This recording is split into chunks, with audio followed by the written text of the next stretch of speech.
नमस्कार विद्यार्थी मित्रांनो, पुन्हा एकदा स्वागत आहे मनतरंग हर्षल कोठावदे लॉग यूट्यूब चॅनलवर।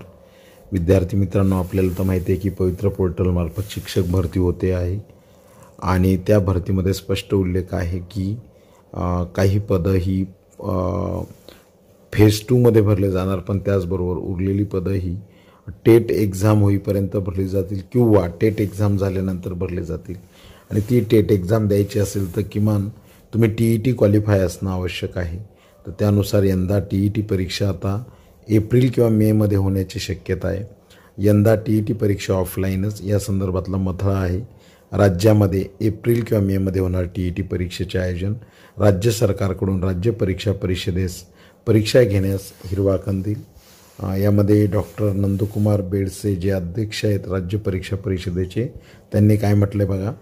राज्य परीक्षा परिषदेकडून यंदा TET परीक्षा ऑफलाईन घेण्यासाठी राज्य सरकारची परवानगी मिळाली आहे। परीक्षा ऑनलाईन घेण्याचा विचार होता, परंतु तांत्रिक कारणांमुळे परीक्षा ऑफलाईन घेण्यावरच शिक्कामोर्तब करण्यात आले। त्यानुसार तयारी सुरू करण्यात आली असून अधिकाऱ्यांची कार्यशाळा देखील घेण्यात आली। त्यामुळे येत्या एप्रिल किंवा मे महिन्यात परीक्षा नक्की घेण्यात येईल। ओके, तर याच्यामध्ये डिटेलमध्ये काय काय म्हटलं आहे बघा। महाराष्ट्र राज्य परीक्षा परिषदेमार्फत घेण्यात येणारी TET परीक्षा ऑफलाईन किंवा ऑनलाईन यावरून संभ्रम निर्माण झाला होता। त्यावर आता परीक्षा परिषदेने पडदा टाकला असून यंदा परीक्षा ऑफलाईन होणार असल्याचे स्पष्ट केले आहे। सदर परीक्षा एप्रिल किंवा मेमध्ये होणार आहे। तर राज्यातील प्राथमिक व माध्यमिक शाळांमध्ये इयत्ता 1ली ते 5वी आणि 6वी ते 8वीसाठी सर्व व्यवस्थापन, सर्व परीक्षा मंडळे, सर्व अनुदानित, विना अनुदानित इत्यादी शाळांमध्ये शिक्षक, शिक्षण सेवक पदावर नियुक्तीसाठी उमेदवारांना TET परीक्षा उत्तीर्ण होणे अनिवार्य आहे। त्यासाठी परीक्षा परिषदेकडून दरवर्षी परीक्षा ऑफलाईन घेण्यात येत होती।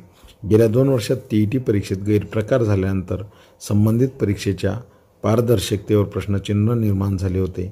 तर टेट परीक्षा, अभियोग्यता परीक्षा जी आहे, अभियोग्यता आणि बुद्धिमापन चाचणी तसेच CTET या परीक्षा ऑनलाईन घेण्यात येत असल्यामुळे राज्याची TET परीक्षा देखील ऑनलाईन घेण्यात यावी अशी मागणी होती। त्यानुसार परीक्षा परिषदेने ऑनलाईन परीक्षा घेण्याची तयारी केली होती, परंतु प्रश्नसंचाबद्दल येत असलेल्या अडचणी आणि कमी कालावधी याचा विचार करता सदर परीक्षा ऑफलाईनच घेण्याचा निर्णय घेण्यात आला आहे। अधिकाऱ्याने दिलेल्या माहितीनुसार परीक्षा घेण्यासाठी किमान 1 महिना आधीपासूनच सर्व तयारी सुरू करावी लागते। परीक्षेची रीतसर जाहिरात प्रसिद्ध करणे, उमेदवारी अर्ज मागवणे, अर्ज तपासणे, प्रश्नपत्रिका तयार करणे, प्रवेशपत्र वाटणे, बैठक व्यवस्था सज्ज ठेवणे या सर्व प्रक्रियेसाठी हा कालावधी देण्यात येत असतो। त्यातच आता राज्यात लोकसभा व विधानसभेचे पडघम वाजू लागलेत। त्यामुळे संबंधित कामकाजासाठी काही कर्मचारी जाणार आहेत। तरी देखील राज्यात TET परीक्षा घेण्यासाठी कार्यशाळा पार पडली असून आता लवकरच परीक्षेची कार्यवाही सुरू करण्यात येणार। त्यामुळे जे विद्यार्थ्यांनी अजून TET परीक्षा जे क्वालिफाय नाही, तर त्यांनी ही परीक्षा देऊन क्वालिफाय व्हावं, म्हणजे येणाऱ्या भविष्यातल्या टेट परीक्षेसाठी तुम्ही पुन्हा पात्र व्हाल आणि शिक्षक म्हणून नेमणूक होण्यासाठी सज्ज व्हाल। या परीक्षेचे क्लासेस आपण ऑनलाईन घेणार आहोत। ज्यांना या ग्रुपला जॉईन व्हायचं असेल तर डिस्क्रिप्शनमध्ये व्हॉट्सअप ग्रुपची लिंक दिली, त्यावर क्लिक करा आणि त्या ग्रुपला जॉईन व्हा।